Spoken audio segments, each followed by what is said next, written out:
মুসা আলাইহিস সালাতু ওয়াস সালাম আছেন, মৃত্যুর ফেরেশতা হযরত আজরাইল আলাইহিস সালাতু ওয়াস সালাম এসেছেন। মুসা, আপনার তো সময় শেষ, জীবন নেওয়ার জন্য আসলাম।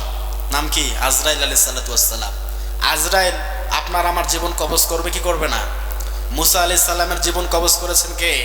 আজরাইল। আদম নবীর জীবন কবজ করেছেন কে? আজরাইল। সব মানুষের জীবন, নবীদের জীবন কবজ করবে একজনই, তার নাম কি? আজরাইল আলাইহিস সালাতু ওয়াস সালাম। আজরাইল আল্লাহর নবী মুসার কাছে এসে বলে, জীবন দিয়ে দেন, আমি চলে যাই। আল্লাহর নবী মুসা আজরাইলকে এত জোরে একটা থাপ্পড় মেরেছে, ওরে এক থাপ্পড়ে একটা চোখ মাটিতে পড়ে গিয়েছে।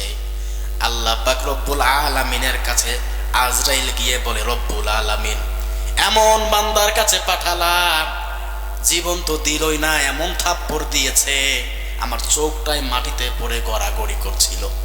আল্লাহ পাক তার চোখটা আবার ঠিক করে দিলেন।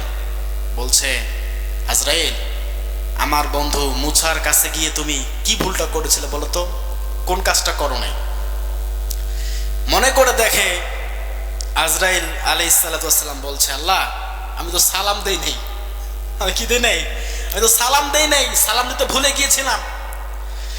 আল্লাহ পাক বলছেন, আজরাইল মুসা এমন আমার নবী, আমার এমন গোলাম, ও তো আমাকেই ছাড়ে না মাঝে মাঝে, আর তুমি সালাম দাওনি কেন? যাও এবার গিয়ে সালাম দাও, সালাম দিয়ে জীবন কবজ করার জন্য অনুমতি প্রার্থনা করবা, দেখবা হয়ে যাবে। আজরাইল আলাইহিস সালাতু ওয়াস সালাম আবারও মুসার কাছে চলে আসলো। মুসা আলাইহিস সালাতু ওয়াস সালাম বলে, আজরাইল এখনো আমার হায়াত কিন্তু বাকি আছে। আমি আল্লাহর কাছে হায়াতের জন্য আবেদন করেছিলাম, এখনো কয়েকশো বছর আমি হায়াত পেয়েছি, আল্লাহকে বলো আমি মরবো না। আল্লাহর নবী মুসা আলাইহিস সালাতু ওয়াস সালাম ওখানেও আজরাইলকে পাঠিয়ে দিয়েছেন, জীবন কবজ হয় নাই।